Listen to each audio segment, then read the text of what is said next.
Kanalıma ve mutfağıma hoş geldiniz arkadaşlar. Evet, bugün sizlerle birlikte dünyanın en kolay baklava tatlısını hazırlayacağız.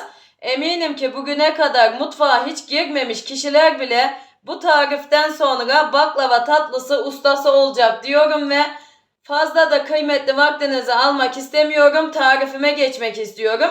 Evet, baklavamız için bütün malzemelerimiz burada. Sırası geldikçe sizlere tek tek sunacağım.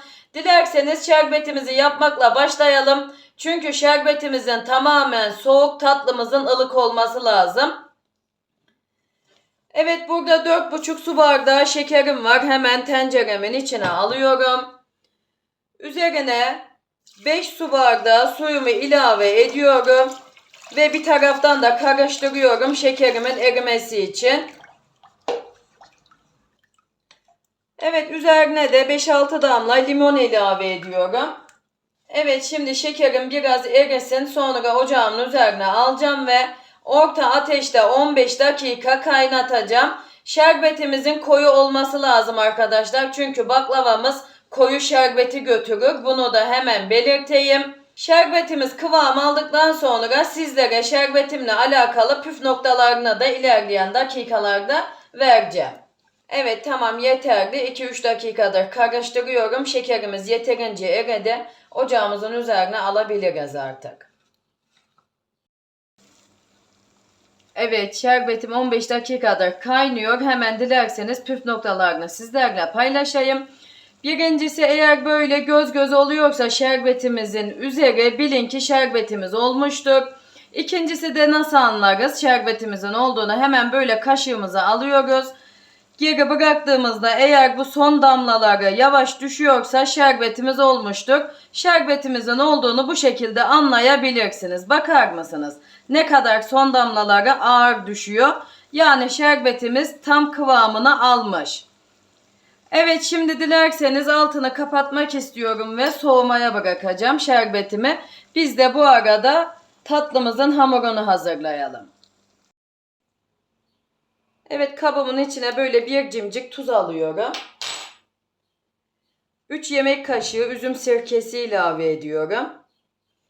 Bu arada üzüm sirkesi kullanırsanız daha güzel olur. Bunu da hemen belirtmiş olayım. 1 çay bardağı sıvı yağ ilave ediyorum. 1 çay bardağı oda sıcaklığında yoğurt ilave ediyorum. 1 çay bardağı oda sıcaklığında süt ilave ediyorum. 1 çay bardağı da oda sıcaklığında su ilave ediyorum. 1 tane de yumurta ilave ediyorum tümüyle oda sıcaklığında. Evet, şimdi kabımın içine almış olduğum malzemelerimi karıştırıp sonra unumu kontrollü bir şekilde ilave edip yoğurmaya başlayacağım.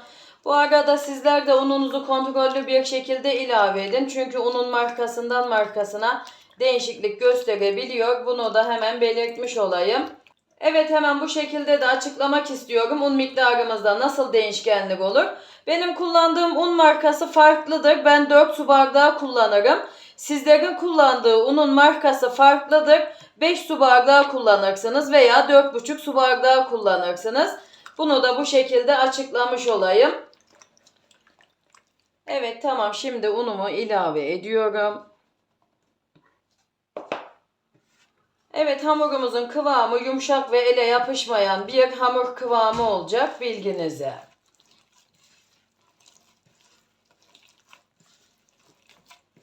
Bu arada unumun miktarı da 5,5 su bardağı, aldığı kadarını kullanacağım.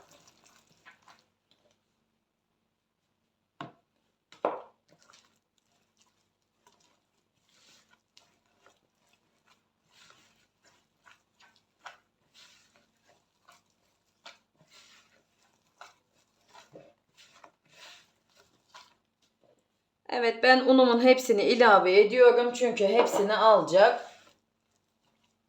Evet, şimdi pürüzsüz hale gelinceye kadar hamurumu yoğuracağım 4-5 dakika. Evet, hemen kabartma tozumu da ilave ediyorum. Hamurumu iyice yoğurmadan, çünkü kabımın altında kalmış, görmedim. Yani bir pakette kabartma tozu ilave ettik hamurumuzda, bilginize. Evet, tamam, yeterli. 5 dakika yoğurdum hamurumu pürüzsüz hale gelinceye kadar. Şimdi dilerseniz bezeler haline getirelim. Evet, hemen şöyle yakından da göstereyim hamurumuzun kıvamını. Evet, hamurumuzun kıvamı ve yumuşaklığı bu şekilde olacak.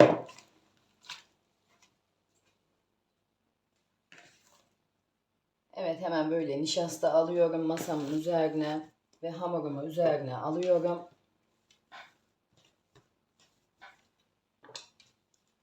Evet, hamurumuzu 4 eşit beze haline getireceğiz.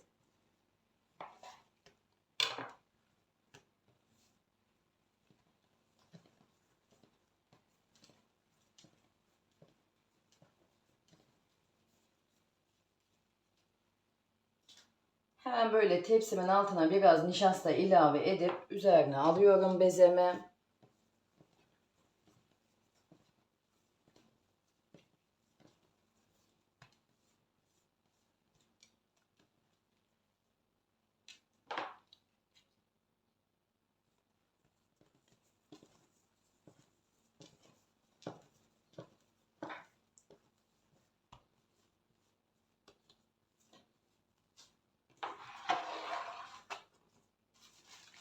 Evet, şimdi böyle üzerine bir buzluk poşeti kapatıp 15 dakika bezelerimi dinlendireceğim, bilginize.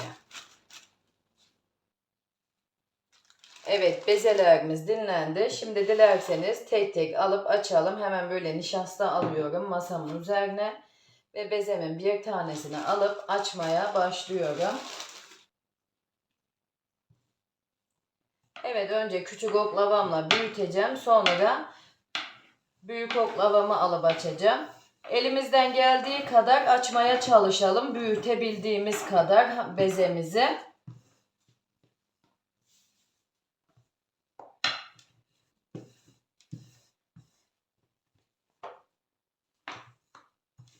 Yani bakar mısınız, hamurumuz o kadar güzel olmuş ki hafifçe bastırıyorum ve kendiliğinden açılıyor.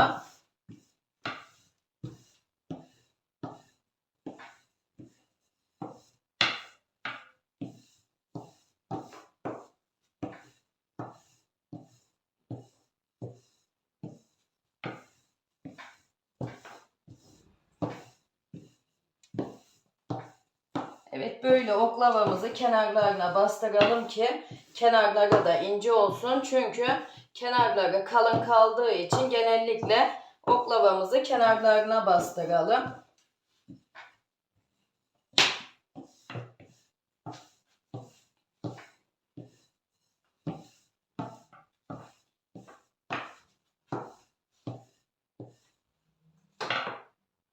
Evet, şimdi nişasta ilave ediyorum ve büyük oklavamla açacağım.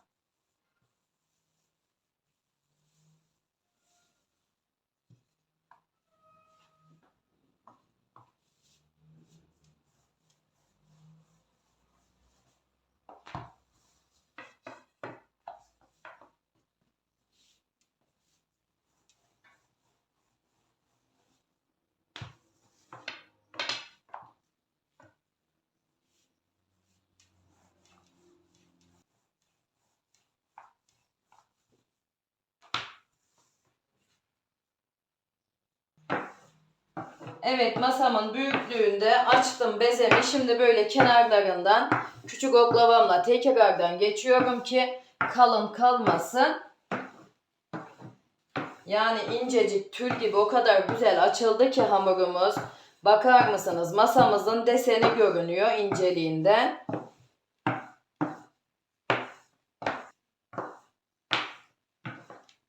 Evet, tamam, yeterli. Şimdi böyle bolca nişasta ilave ediyorum ve şeklini vereceğim.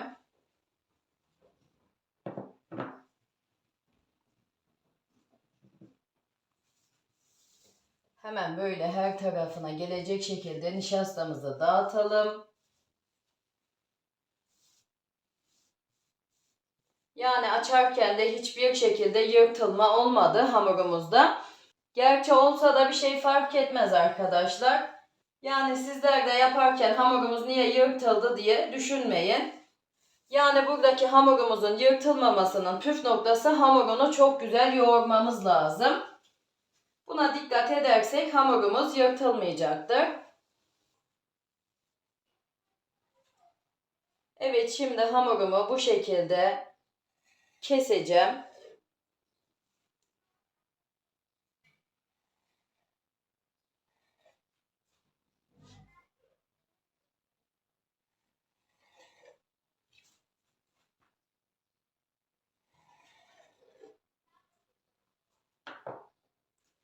Evet, şimdi dilerseniz hamurumuzu toparlayalım. Hemen bu katını böyle içe doğru alıyorum. Hemen diğer katını da içe doğru alıp sonra ortaya getiriyorum. Tekrardan diğer katımızı da üzerine ilave edip bu şekilde hepsini toparlıyoruz hamurumuzun. Evet, yine bu şekilde orta kısmına hamurumuzu getiriyoruz. Ve hemen şu şekilde kenarına da içe doğru katlıyoruz. Hemen orasına nişasta ilave etmek istiyorum.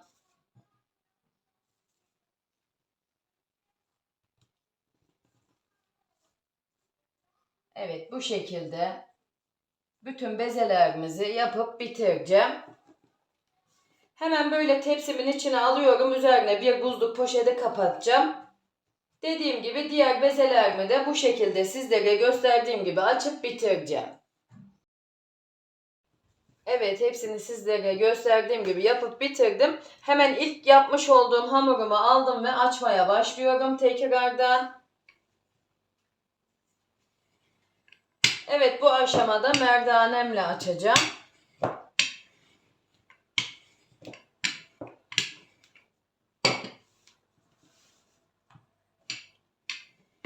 Evet, hamurumu tepsimin genişliğine göre şekillendireceğim. Ben dikdörtgen bir tepsi kullanacağım. Sizler dilerseniz yuvarlak bir tepsi de kullanabilirsiniz. Dediğim gibi hamurunuzu tepsinize göre şekillendirin.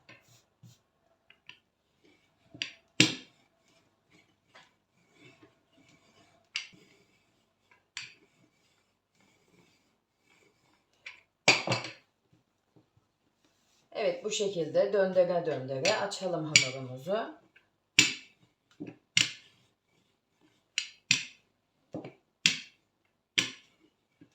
Evet, bu aşamada nişasta kullanmıyoruz. Evet, merdanemle açamadım ben arkadaşlar. Tekrardan oklavamı aldım.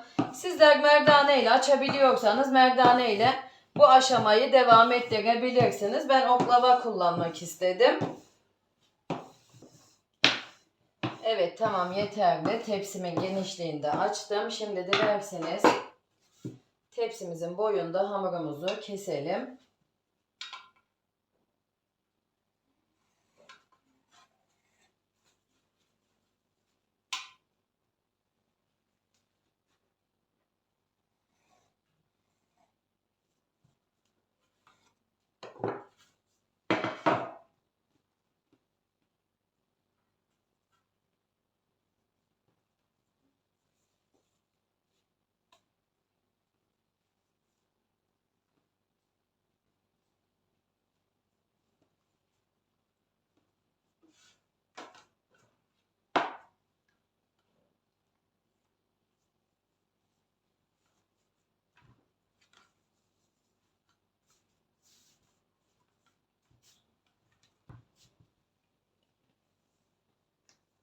Evet, hemen böyle kesmiş olduğumuz hamurlarımızı da araya vermiyoruz. Bu şekilde ilave ediyoruz.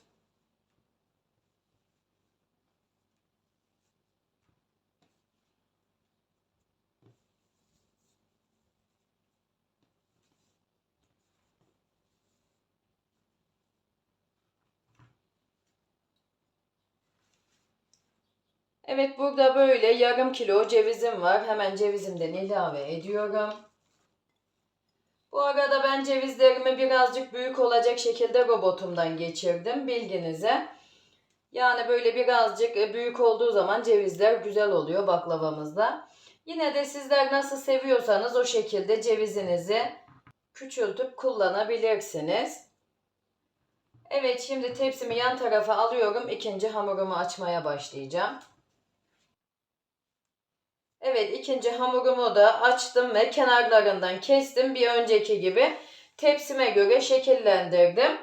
Hemen böyle ilave ediyorum. Evet, hemen böyle düzlüyorum. Evet, hemen sizlere bu şekilde katlarını da göstermek istiyorum. Bakar mısınız? Yani incecik tül gibi bir baklava hamuru oldu ve çok da güzel açıldı. Bakar mısınız? Yani sadece 4 bezeden 60 kat baklava elde ettik. Kesinlikle bu tarifi kaçırmayın arkadaşlar. Hem de yapılışı çok kolay. Bol bol yapıp misafirlerinize ve ailenize ikram edip tüketebilirsiniz. Evet, şimdi hemen böyle ikinci katımıza da cevizimden ilave ediyorum. Evet, şimdi üçüncü katımı da açıp sizlere gösterdiğim gibi yapıp tepsime yerleştireceğim. Üçüncü katımıza da ceviz ilave ettikten sonra dördüncü katımıza ceviz ilave etmeyeceğiz. Bilginize. Evet, dördüncü katımı da açıp bitirdim. Hemen böyle dördüncü katımdan çıkan parçaları da üçüncü katımın üzerine ilave ediyorum. Çünkü en üst katımızın tek parça olması lazım.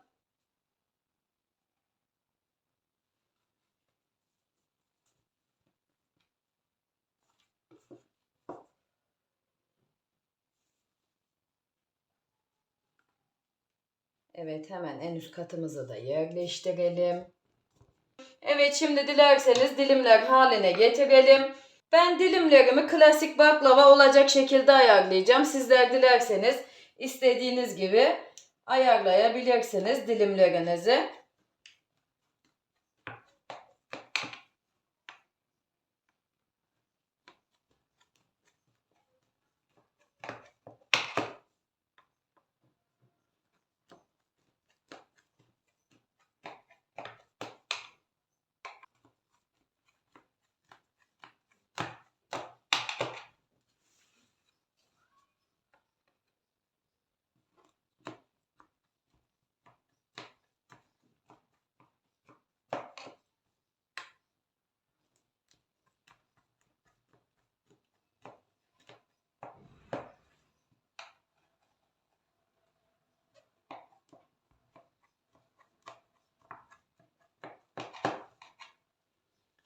Evet, tamam, dilimler haline de getirdik tatlımızı. Şimdi dilerseniz üzerinin yağını hazırlayalım. Evet, burada böyle 200 gram margarinim var. Sizler dilerseniz tereyağı da kullanabilirsiniz. Şimdi dilerseniz ocağımızın üzerine alalım, iyice eritelim margarinimizi. Evet, yağımız tamamen eridi. Ben üzerindeki o süt birikimini aldım arkadaşlar. Sizler de o süt birikimini alın yağımızın üzerindeki. Çünkü neden derseniz tatlımız piştiğinde üzerinde böyle bir siyah bir görüntünün olmaması için onu muhakkak almalıyız. Evet, şimdi bir püf noktası vermek istiyorum bu aşamada. Eritmiş olduğumuz yağımızın tamamen soğuması lazım. Soğuduktan sonra tatlımızın üzerine ilave edeceğiz. Eğer bu sıcaklığıyla ilave edersek hamurumuzu eritecektir ve güzel bir baklava elde edemeyiz. Bunu da hemen belirtmiş olayım. Evet, tamam, yağımız tamamen soğudu. Şimdi dilerseniz sıvı yağımızı ilave edip karıştıralım.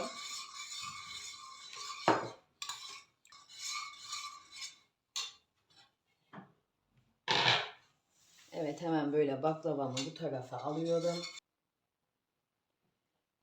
Evet, böyle bütün baklavalarımızın üzerine gelecek şekilde ilave edelim arkadaşlar. Kuru bir yer kalmasın.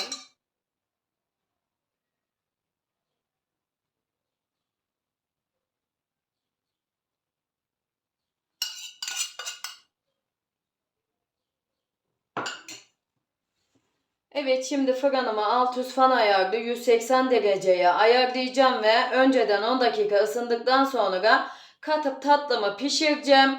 Çünkü tatlımızın her katının pişmesi lazım. Eğer yüksek ayarda pişirirsek birden kızaracaktır ve içi çiğ kalacaktır tatlımızın. O yüzden de 180 derecede pişirmemiz lazım.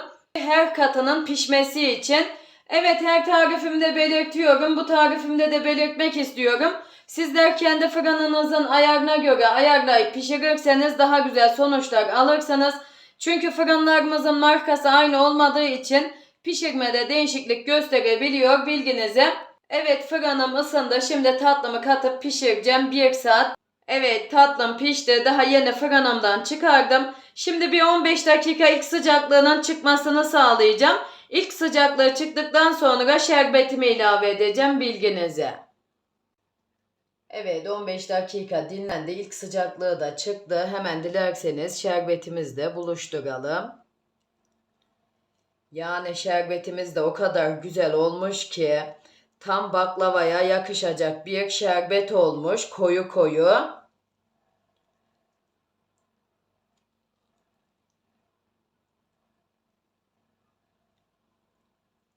Evet, şimdi tamamen şerbetini çeksin. Sonra sizlere iç dokusunu da sunacağım arkadaşlar, bilginize. Evet, tatlımız şerbetini çekti. Dilerseniz servis aşamasına geçelim. Servis aşamasına geçmeden önce hemen şöyle sizlere çıtırtısını sunmak istiyorum. Yani bakar mısınız?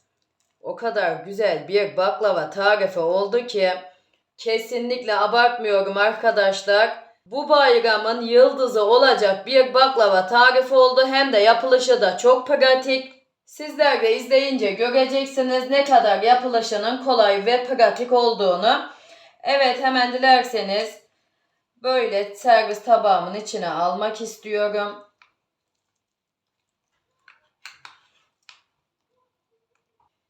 Evet, vallahi kısmetimiz de bol bolmuş. Hemen yan taraftan 2 tane daha geldi. Evet, hepsini servis tabağımın içine alıyorum. Evet, hemen şöyle döndürmek istiyorum. Yani bakar mısınız? Kat kat bir baklava tarifi oldu. Hemen şöyle elime alıp göstermek istiyorum. Hemen şöyle yakından göstereyim. Bakar mısınız? Yani kat kat bir baklava tarifi oldu. Kesinlikle her şeyiyle 10 numara bir tarif oldu. Hepinize tavsiye edebileceğim ve bu tarifi kaydedin. Bütün bayramlarda yapabileceğiniz bir tatlı tarifi oldu. Kesinlikle abartmıyorum arkadaşlar. Hem de yapılışı da çok kolay, çok pratik ve herkesin yapabileceği bir baklava tarifi oldu. Tek tek açıp da kendinizi yormaya da gerek yok. Gördüğünüz gibi sadece 4 bezeden bir tepsi dolusu baklava tarifi elde ettik. Evet, bakar mısınız? Yani çıtır çıtır bir baklava tarifi oldu. Hemen şöyle içinin şerbetine de nasıl çektiğini göstermek istiyorum. Bakar mısınız? Yani hafifçe bastırıyorum ve şerbet tabağımızın içine akıyor. Yani fazla söze gerek yok bence arkadaşlar. Sizler de izleyince göreceksiniz ne kadar güzel bir tatlı tarif olduğunu. Tam bayram sofralarınıza yakışacak bir tatlı tarifini bugün sizlerle paylaşmış bulunuyorum. Ve bugün de bana ayrılan sürenin sonuna gelmiş bulunuyorum. Umarım beğenirsiniz ve daha güzellerini sizler yaparsınız. Evet, kendinize iyi bakın. Allah'a emanet olun. Hoşça kalın. Şimdiden hayırlı güzel bayramlar geçirmenizi diliyorum. Hoşça kalın.